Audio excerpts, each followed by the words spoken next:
बिस्मिल्लाहिर्रहमानिर्रहीम। अस्सलाम वालेकुम स्टूडेंट्स। लेज़र में आज का हमारा जो आर्टिकल है वो इम्पोर्टेंट आर्टिकल है एग्ज़ाम पॉइंट ऑफ व्यू से भी और कंसेप्ट पॉइंट ऑफ व्यू से भी। इसका नाम है Q switching. Q means quality factor और स्विच का मतलब आप जानते हैं कि अगर एक लेवल से दूसरे लेवल की तरफ लेके जाया जाए उसको स्विचिंग कहा जाता है। यानी जैसे ऑन ऑफ स्विचिंग होती है या ऑफ ऑन स्विचिंग होती है, तो यहाँ पर भी स्विचिंग इसी मीनिंग में यूज़ की जा रही है। अब ये जो क्यू स्विचिंग है ये इस्तेमाल की जाती है आपने लेज़र की जो आउटपुट पल्स है, यानी जो लेज़र की जो आउटपुट लाइट है वो बहुत ही शॉर्ट ड्यूरेशन के लिए लेकिन बहुत ही ज़्यादा पावरफुल जो है वो, यानी जिसमें एनर्जी बहुत ज़्यादा हो, वो हासिल करने के लिए इस्तेमाल की जाती है। यानी आपने स्टार्ट में हमने ये डिस्कस किया था कि लेज़र जो है वो दो तरह की होती है। एक को कंटिन्यूस वेव लेज़र कहा जाता है, जहाँ पर एक नॉमिनल अमाउंट ऑफ पावर जो है वो कंटिन्यूसली एक कंटिन्यूस वेव की शक्ल में आपको मिलती है। और दूसरा है पल्स्ड लेज़र्स। पल्स लेज़र में आपको एक बहुत large amount of energy for a very short duration जो है वो मिलती है। अब Q जो है वो क्वालिटी फैक्टर है किस चीज़ का? लेज़र की जो रेजोनेटिंग कन्फिग्रेशन होती है। हमने ऑप्टिकल रेजोनेटर देखा था कि उसमें लेफ़्ट साइड पे और राइट साइड पे मिरर लगा दिया जाता है जिसके दरमियान लेज़र की ऑसिलेशन जो है वो ग्रेजुअली बिल्डअप होती हैं। ठीक है। अब क्यू स्विचिंग जो है वो एक टर्म है जो इस्तेमाल हो रही है कि एकदम से जो अब्रप्ट चेंज आएगी किस चीज़ में? कैविटी लॉस में। कैविटी लॉस जो है वो क्या चीज़ है कि कैविटी के अंदर जो गेन है वो एकदम से क्या हो जाएगा? रिड्यूस हो जाएगा। उसको कैविटी लॉस कहा जा रहा है यहाँ पर। क्वालिटी फैक्टर क्यू जो है वो इंक्रीज़ करेगा लो वैल्यू से बहुत ज़्यादा हाई वैल्यू, और सडनली ये उस वक्त होगा जब कैविटी लॉस कम हो जाएगा। यानी जब कैविटी लॉस बहुत कम होगा तो लाजमी सी बात है क्वालिटी फैक्टर जो है वो क्या होगा? इंक्रीज़ कर जाएगा। अब हाई वैल्यू अगर क्वालिटी फैक्टर की है तो इसका मतलब है कैविटी लॉस बहुत कम है, और अगर लॉसी कैविटी है यानी जहाँ पर नुकसान बहुत ज़्यादा हो रहा है तो उस वक्त जो है वो क्वालिटी फैक्टर काफ़ी कम हो जाएगा। स्विचिंग मैकेनिज़्म क्या होता है? स्विचिंग मैकेनिज़्म ये होता है कि आप सिस्टम के अंदर, यानी जो लेज़र सिस्टम है या लेज़र जो कॉन्फ़िगरेशन या लेज़र ट्यूब आपने बनाई हुई है, लेज़िंग मीडियम जो बनाया हुआ है, आप क्या करते हैं उस लेज़िंग मीडियम की जो कैविटी है यानी जिस ट्यूब का वो हिस्सा है वहाँ पर टाइम डिपेंडेंट या इंटेंसिटी डिपेंडेंट लॉसेस जो है वो इंट्रोड्यूस करवाते हैं। यानी आप एक ख़ास लम्हे के ऊपर जो है वहाँ पर जो है वो इस तरह के कैविटी लॉसेस इंट्रोड्यूस करवा देते हैं, तो उस लम्हे पे जो है वो क्वालिटी फैक्टर क्या कर जाता है? स्विच कर जाता है। बहुत ज़्यादा लो वैल्यू से एकदम से इंक्रीज़ करके बहुत ज़्यादा हाई वैल्यू की तरफ चला जाता है। ठीक है। अब पॉपुलेशन इन्वर्जन, आप जानते हैं कि पॉपुलेशन इन्वर्जन अगर आप बढ़ाते जाएंगे तो गेन इंक्रीज़ कर जाएगा, और हमने ये पढ़ा था कि पॉपुलेशन इन्वर्जन की एक थ्रेशोल्ड वैल्यू होती है जिस थ्रेशोल्ड वैल्यू से नीचे कभी भी लेजिंग एक्शन नहीं होता। आपने उस थ्रेशोल्ड लेवल से बहुत ज़्यादा जो है वो पॉपुलेशन इन्वर्जन अचीव करनी है, बहुत ज़्यादा, लेकिन बहुत ही शॉर्ट ड्यूरेशन के लिए। तो जब आप बहुत शॉर्ट ड्यूरेशन के लिए पॉपुलेशन इन्वर्जन बहुत ज़्यादा इंक्रीज़ कर देंगे तो जैसे ही आप जो है वो वहाँ पर लेजिंग एक्शन स्टार्ट करेंगे तो बहुत ज़्यादा हाई पॉपुलेशन की वजह से जो लेज़र की आउटपुट होगी वो बहुत थोड़े से ड्यूरेशन के लिए, यानी बहुत थोड़े अरसे के लिए बहुत लार्ज होगी, और आपको एक बहुत ही पावरफुल जो लाइट की पल्स है वो मिल जाएगी। तो जब आप पंपिंग कर रहे होंगे उस वक्त लेज़र एक्शन नहीं हो रहा होगा। इसका मतलब है आपने वो जो कैविटी है यानी जो लेफ़्ट और राइट साइड पे मिरर रखे हुए हैं उन मिरर को इस तरह से अरेंज करना है कि जब पंपिंग हो तो उस वक्त लेज़र एक्शन स्टार्ट ना हो, यानी स्टिमुलेटेड एमिशन ना हो। पंपिंग के नतीजे में सारे के सारे एटम लो एनर्जी लेवल से निकल के हाई एनर्जी लेवल में जो है वो पहुंच जाएं। ठीक है। उसके बाद क्या होगा? उसके बाद जब बहुत ज़्यादा लार्ज पॉपुलेशन इन्वर्जन आप अचीव कर लेंगे तो उस वक्त आप क्या करेंगे? कैविटी लॉस रिड्यूस कर देंगे। कैविटी लॉस का मतलब है बाहर से आने वाली जो रेडिएशन अब्जॉर्ब हो रही है उसको कैविटी लॉस कहा जाता है। आप उसको क्या कर देंगे? रिड्यूस कर देंगे। जब उसको रिड्यूस करेंगे तो उस वक्त जो पॉपुलेशन हाई एनर्जी लेवल में मौजूद है वो ऑटोमेटिकली स्टिमुलेटेड एमिशन जो है वो करने के काबिल हो जाएगी, क्योंकि अब बाहर से जो रेडिएशन है वो नहीं आ रही और सिर्फ हाई एनर्जी लेवल में जो एटम्स मौजूद हैं वो स्टिमुलेट होके लाइट एमिट कर रहे हैं और लेज़र एक्शन जो है वो स्टार्ट हो जाएगा, लेकिन बहुत ही शॉर्ट ड्यूरेशन के लिए आप ये काम करेंगे। अब पल्स एनर्जी एमिट कैसे होती है? जब एक्चुअल गेन यानी जिसको जो आपका एक्चुअल गेन आप अचीव कर चुके हैं और थ्रेशोल्ड गेन के दरमियान बहुत लार्ज डिफरेंस हो, तो उस वक्त लेज़र जो एक्शन होता है वो बहुत रैपिडली होता है और जितनी भी एनर्जी अवेलेबल होती है वो एक ही पल्स में यानी कंटिन्यूसली नहीं, एकदम से जो है वो क्या हो जाती है, एमिट हो जाती है। अब ये जो बहुत लार्ज एनर्जी एक शॉर्ट ड्यूरेशन में एमिट हो गई है, उसके नतीजे में क्या होगा, जितने भी एटम्स हाई एनर्जी लेवल में मौजूद थे वो एकदम से रिड्यूस होकर लो एनर्जी लेवल में आ गए हैं, क्योंकि उन्होंने तो स्टिमुलेट होके फोटोन एमिट कर दिए हैं।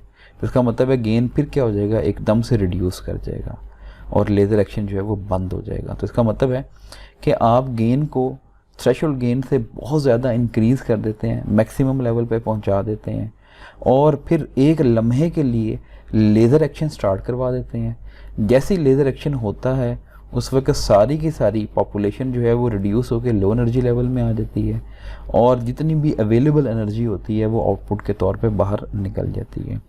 तो इस क्यू स्विचिंग के नतीजे में आपको एक सिंगल पल्स मिलती है जिसकी पावर रेंज मेगावाट्स में होती है, लेकिन टाइम ड्यूरेशन जो है वो नैनो सेकेंड्स में होती है और टोटल एनर्जी जो आउटपुट होती है वो नॉन क्यू स्विच के मुकाबले में कम होती है। यानी मसलन जिन लेज़र में आप क्यू स्विचिंग नहीं कर रहे उनके अंदर क्या है, कंटिन्यूस वेव आपको मिल रही है आउटपुट पे, तो वहाँ पर आपको बेशक आउटपुट पावर कम मिल रही है लेकिन वो ज़्यादा ड्यूरेशन के लिए मिल रही है, उसका दौरानिया ज़्यादा है।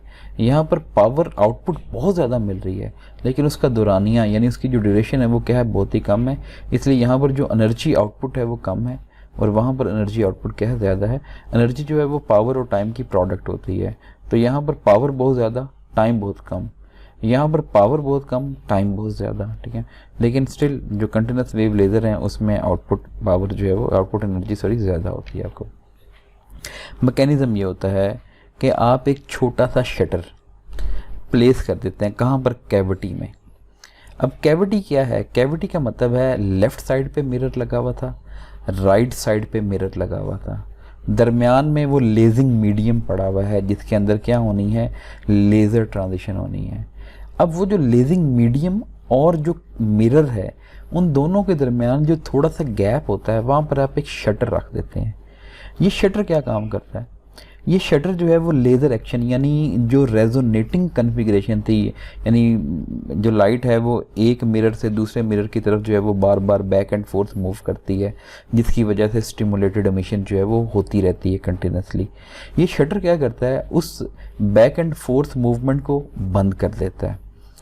अब सिर्फ ये होता है कि पंपिंग के नतीजे में आप क्या करते हैं, पॉपुलेशन इन्वर्जन अचीव करते हैं, और जब पॉपुलेशन इन्वर्जन अचीव कर लेते हैं यानी पंपिंग के नतीजे में, उस वक्त आप शटर को ओपन कर देते हैं। जैसे ही शटर को ओपन करते हैं उस वक्त दोबारा से जो है वो क्या होती है, back and fourth movement start हो जाती है रेडिएशन की, और जो क्यू वैल्यू होती है वो फिर से बहुत ज़्यादा इंक्रीज़ कर जाती है। अब आपने अगर बहुत ज़्यादा हाई क्वालिटी फैक्टर हासिल करना है तो उसके लिए आपको दो काम करने पड़ेंगे। नंबर 1, पंपिंग का रेट बहुत ज़्यादा बढ़ाना पड़ेगा।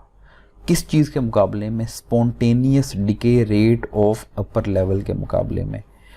अगर स्पॉन्टेनियस डिके रेट ज़्यादा हुआ तो पंपिंग का कोई फ़ायदा नहीं है, क्योंकि आप पंपिंग करते जाएंगे लेकिन स्पॉन्टेनियस डिके की वजह से एटम ऑटोमेटिकली ऊपर से नीचे की तरफ आते जाएंगे। तो इसलिए आपने पंपिंग रेट बहुत ज़्यादा रखना है, यानी इंटेंस पंपिंग करनी है, ताकि इलेक्ट्रॉन जो है वो लो एनर्जी स्टेट से राइज होकर हाई एनर्जी स्टेट में जाएँ, एमिशन ना हो यानी स्पॉन्टेनियस डिके ना हो, और ज़्यादा से ज़्यादा जो एटम है वो लो एनर्जी लेवल से उठ के हाई एनर्जी लेवल में जाते रहें। तो इससे ये होगा कि पॉपुलेशन इन्वर्जन जो है वो आप थोड़े से ही अरसे में यानी बहुत ही कम यानी टाइम में वो मैक्सिमम पॉपुलेशन इन्वर्जन अचीव कर लेंगे। और दूसरी बात, switching must be rapid as compare to the laser buildup. आपने जो लेज़र एक्शन यानी स्टिमुलेटेड एमिशन करवानी है उसके लिए आपने कैविटी को टाइम बहुत कम देना है, जितना कम टाइम देंगे उतनी ही ड्यूरेशन में सारी की सारी पावर जो है वो आउटपुट के तौर पे आपको मिल जाएगी। तो इसलिए जो प्रैक्टिस में ऐसा होता है कि ये जो स्विचिंग टाइम होना चाहिए ये 1 नैनो सेकेंड या 1 नैनो सेकेंड से भी क्या होना चाहिए, कम होना चाहिए। अब क्यू स्विचिंग के बहुत सारे मेथड्स होते हैं, जिनमें जो ज़्यादा इंपॉर्टेंट और कॉमन मेथड है वो मैंने यहाँ पर लिख लिए हैं। Rotating mirror Q switch, electro optic Q switch और पैसिव क्यू स्विच। ठीक है, तीनों में अलग अलग मैकेनिज्म है, उसको हम देख लेते हैं। ये रोटेटिंग मिरर क्यू स्विच है। अब देखें ये लेज़र रॉड पड़ी हुई है, ये लेफ़्ट साइड पे मिरर पड़ा हुआ है और ये राइट साइड पे मिरर है। एक मिरर को बिल्कुल फिक्स रखा जाता है, ये M1। ये जो राइट साइड पे मिरर है, इस मिरर को रोटेट किया जा रहा है, ठीक है, अपने ही एक्सिस के गिर्द। अगर तो ये दोनों मिरर्स पैरेलल होंगे तो उस वक्त तो रेजोनेंस होने के चांसेस मैक्सिमम है, और अगर रेजोनेंस के चांस मैक्सिमम है तो लाजमी सी बात है कि उस वक्त लेज़र जो है वो एमिशन के चांसेस मैक्सिमम है। लेकिन हम ये नहीं करना चाहते। अब आपको पता है हमने एक मिरर को रोटेट करवा दिया। रोटेशन का फ़ायदा ये होगा कि एक पूरे साइकिल में सिर्फ एक लम्हा ऐसा होगा कि ये मिरर इस मिरर के बिल्कुल क्या आ जाएगा, पैरेलल आ जाएगा। उस वक्त तो लेज़र एमिशन होगी, लेकिन उसके अलावा बाकी तमाम जो है वो ड्यूरेशंस में, बाकी तमाम दौरानिए में जो ये दोनों मिरर हैं बिल्कुल भी पैरेलल नहीं हैं। और अगर पैरेलल नहीं है तो उस वक्त कोई रेजोनेंस नहीं हो रही, कोई लेज़र एमिशन नहीं हो रही। उस वक्त सिर्फ क्या होगा, इस लेज़र रॉड के ऊपर जो आप बाहर से एक्सटर्नल सोर्स के ज़रिए पंपिंग जो है वो कर रहे हैं, वो पॉपुलेशन इन्वर्जन को क्या करेगा, इंक्रीज़ करता जाएगा, मैक्सिमम करता जाएगा। और जैसे ही ये दोनों मिरर बहुत ही शॉर्ट ड्यूरेशन के लिए एक दूसरे के पैरेलल आएंगे तो उस वक्त क्या होगा कि सारी की सारी पॉपुलेशन हाई एनर्जी लेवल से लो एनर्जी लेवल में स्टिमुलेट होकर फॉल कर जाएगी और बहुत ही इंटेंस किस्म की जो आउटपुट पे आपको पल्स मिल जाएगी। सेम सिचुएशन यहाँ पर बनाई हुई है। यहाँ पर भी एक मिरर फिक्स किया हुआ है राइट साइड पे, दरमियान में ये जो अर्बियम यैग लेज़र है, ठीक है, ER मीन्स अर्बियम। तो यहाँ पर जो है वो मिरर है जो रियर मिरर यहाँ पर है और ये रोटेट कर रहा है। अब जब तक तो ये रोटेट करता हुआ इस मिरर के पैरेलल नहीं आया तब तक आप बाहर से पंपिंग कर रहे हैं और इसके अंदर जो है वो क्या कर रहे हैं, पॉपुलेशन इन्वर्जन अचीव कर रहे हैं। और जैसे ही ये वाला मिरर इस मिरर के बिल्कुल सामने आएगा तो उस वक्त ये क्या हो जाएंगे, दोनों पैरेलल हो जाएंगे। और जैसे ही ये दोनों पैरेलल होंगे तो उस वक्त लेज़र जो है वो एक्शन स्टार्ट हो जाएगा और बहुत ही शॉर्ट ड्यूरेशन में आपको एक इंटेंस पल्स मिल जाएगी। अब आप ये देख लें, जब तक तो पॉपुलेशन इन्वर्जन आप अचीव कर रहे थे, देखें ये लो एनर्जी लेवल से हाई एनर्जी लेवल की तरफ जो है वो पॉपुलेशन इन्वर्जन, तब तक तो इस लेज़र कैविटी का क्वालिटी फैक्टर बहुत लो है। अब ये वो लम्हा है, ये जो पॉइंट O ये डॉटेड लाइन थे, वर्टिकल डॉटेड लाइन थे शो, ये वो लम्हा है जहाँ पर पॉपुलेशन इन्वर्जन मैक्सिमम हो गई। और इसी लम्हे जो रोटेटिंग मिरर है वो फिक्स्ड मिरर के बिल्कुल क्या आ जाता है, पैरेलल आ जाता है। तो जैसे ही पैरेलल आएगा तो एकदम से लेज़र ट्रांजिशन हो जाएगी, क्वालिटी फैक्टर लो से मैक्सिमम हो जाएगा, पॉपुलेशन इन्वर्जन बहुत ही कम हो जाएगी क्योंकि सारे स्टिमुलेटेड एमिशन के नतीजे में आउटपुट आपको दे रहे हैं। और ये आउटपुट पल्स आपको मिलेगी बहुत शॉर्ट ड्यूरेशन के लिए। ये जो आपको ये लम्हा दिखाया गया इसको TP यानी पल्स विड्थ कहा गया है और जो पावर है वो आपके पास मैक्सिमम आ रही है। मज़ीद बेहतर तरीके से देखें कि ये पंपिंग साइकिल है, आप पंपिंग करते जा रहे हैं, करते जा रहे हैं, करते जा रहे हैं, ये पंपिंग रेट बहुत ज़्यादा आपने रखा हुआ है। उस वक़्त पॉपुलेशन आपकी बढ़ती जा रही है, बढ़ती जा रही है और इस लम्हे मैक्सिमम हो गई। अब आपने क्या किया, पंपिंग बंद कर दी, क्योंकि जब पॉपुलेशन इन्वर्जन अचीव कर लिया आपने तो अब मज़ीद पंपिंग का कोई फ़ायदा नहीं है क्योंकि सारे ही एटम पहले ही हाई एनर्जी स्टेट में मौजूद हैं। तो आप बाहर से पंपिंग को बंद कर दें। तो ये आपने क्या किया, ये पंपिंग को एकदम से मिनिमम कर दिया। और ये वो लम्हा है जहाँ पर दोनों मिरर एक दूसरे के सामने आ गए तो उस वक्त देखें आउटपुट पावर एकदम से मैक्सिमम हो गई और पॉपुलेशन इन्वर्जन एकदम से क्या हो गई, मिनिमम हो गई। तो ये आपको बहुत शॉर्ट ड्यूरेशन के लिए पल्स मिल रही है। यहाँ पर देखें कि यहाँ पर पंपिंग जो है वो क्या हो रही थी, लॉसेस बहुत ज़्यादा थे, लॉसेस कम हो गए, गेन जो है वो क्या था, मैक्सिमम था। एकदम से गेन जो है वो क्या हो गया, मैक्सिमम से मिनिमम हो गया, और आउटपुट पावर जो है वो क्या होगी, बहुत ज़्यादा हो गई। तो जैसे ही गेन रिड्यूस होगा उस वक्त आउटपुट पावर क्या हो जाएगी, बहुत ज़्यादा हो जाएगी। क्यों? क्योंकि जितने भी मॉलिक्यूल्स हाई एनर्जी स्टेट में थे वो लो एनर्जी स्टेट में आ गए, तमाम की तमाम energy in the form of a pulse emit करने के बाद। और ये दोबारा से देख लें आप कि ये जो डॉटेड लाइन आपको शेयर की हुई है ना, ये वो लम्हा है जिस लम्हे पे दोनों मिरर्स ने एक दूसरे के आमने सामने आना है। आपने इससे ही पहले, कुछ अरसा पहले ट्रिगर ऑन कर दिया। ट्रिगर ऑन करने का मतलब है बाहर जो फ्लैश लैंप पड़ा हुआ है, यानी जो पंपिंग सोर्स है उसको ऑन कर दिया। अब जैसे ही पंपिंग सोर्स को ऑन किया तो आहिस्ता आहिस्ता आहिस्ता आहिस्ता पॉपुलेशन बढ़ना शुरू हो गई, थ्रेशोल्ड लेवल को क्रॉस कर दिया। थ्रेशोल्ड लेवल को क्रॉस करने के बाद मज़ीद बढ़ती गई बढ़ती गई बढ़ती गई, और ये वो लम्हा है जहाँ पर दोनों मिरर एक दूसरे के सामने आ गए। क्वालिटी फैक्टर मैक्सिमम हो गया क्योंकि अब्जॉर्प्शन मैक्सिमम होती गई है इस पॉइंट पे। और जैसे ही ये लम्हा आया, दोनों मिरर एक दूसरे के सामने आए, तो उस वक्त एकदम से पॉपुलेशन जो है वो थ्रेशोल्ड लेवल से नीचे आ गई। और जिस दौरानिए में पॉपुलेशन थ्रेशोल्ड लेवल से ऊपर थी, इस दौरान तो आपको आउटपुट पे पावर मिल रही है। मतलब देखें यहाँ पर पॉपुलेशन बहुत ज़्यादा, ऐसा ऐसा कम होती होती थ्रेशोल्ड लेवल से कम हो गई। तो इस दौरान जो है वो स्टिमुलेटेड एमिशन हो रही है और बहुत ज़्यादा आपको पावर जो है वो आउटपुट के तौर पे मिल रही है। और क्वालिटी फैक्टर भी है वो मैक्सिमम था, लेकिन जैसे ही एमिशन हो गई उस वक्त क्वालिटी फैक्टर भी एकदम से रिड्यूस हो गया। तो ये रोटेटिंग मिरर क्यू स्विच जो कि काफ़ी ज़्यादा इस्तेमाल होने वाली कॉन्फ़िगरेशन है, उसका वर्किंग मैकेनिज़्म है। दूसरा तरीका जिसको हमने कहा था इलेक्ट्रो ऑप्टिक क्यू स्विचिंग। अब ये जो इलेक्ट्रो ऑप्टिक क्रिस्टल है, आपने एफएससी का ना चैप्टर नंबर 9 जो है वो उसके बिल्कुल लास्ट टॉपिक पोलराइजेशन वाला स्टडी करें। उसमें ख़ास तरह की क्रिस्टल्स का जिक्र है जिनको कहा जाता है ऑप्टिकली एक्टिव क्रिस्टल्स। ये जो ऑप्टिकली एक्टिव क्रिस्टल्स होती हैं ये क्या करती हैं, प्लेन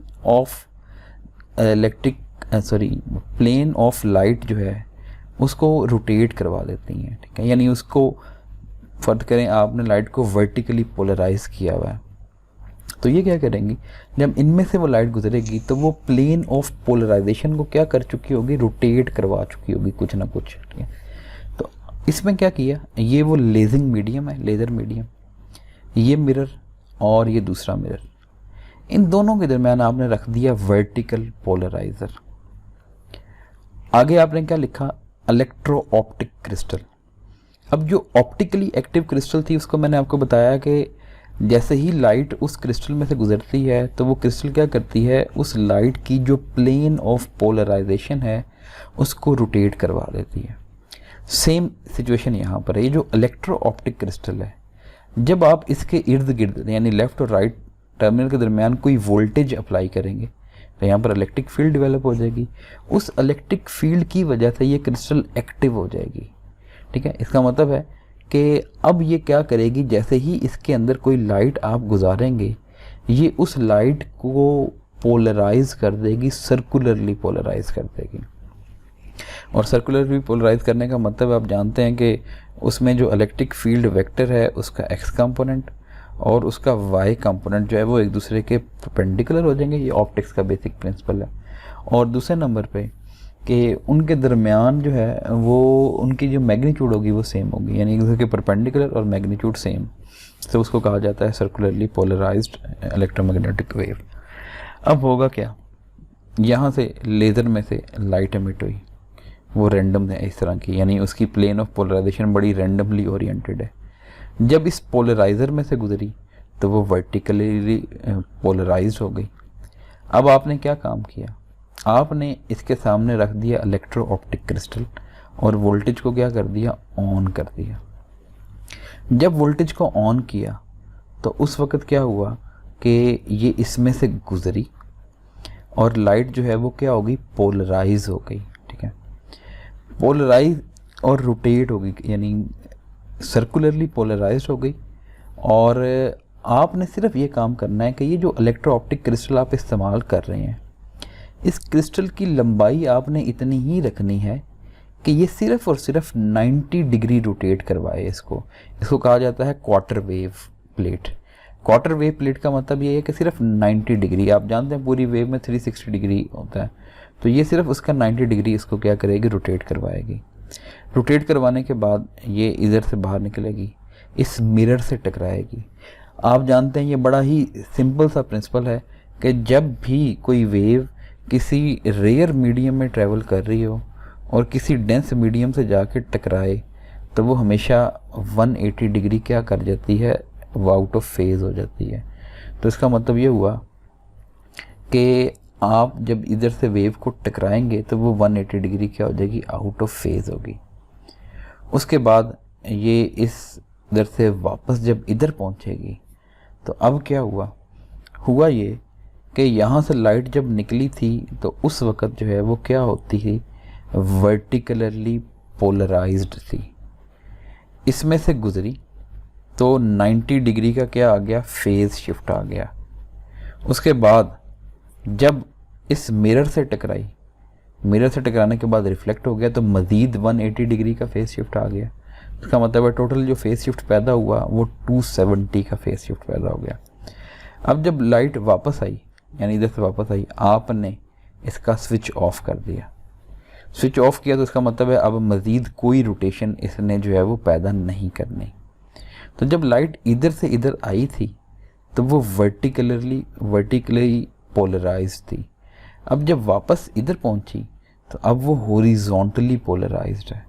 अब ये वर्टिकल पोलराइज़र उस हॉरिजॉन्टली पोलराइज्ड लाइट को कभी भी गुजरने नहीं देगा, क्योंकि इसका एक्सिस उसकी प्लेन ऑफ पोलराइजेशन के परपेंडिकुलर है। और जो एमिटेड इंटेंसिटी होती है या ट्रांसमिटेड इंटेंसिटी होती है उसका फॉर्मूला होता है IT is equal to I0 cos square theta. तो थीटा यहाँ पर 90 हो गया, थीटा 90 या 270 हो तो उसका कॉस जो है वो 0 के बराबर होता है।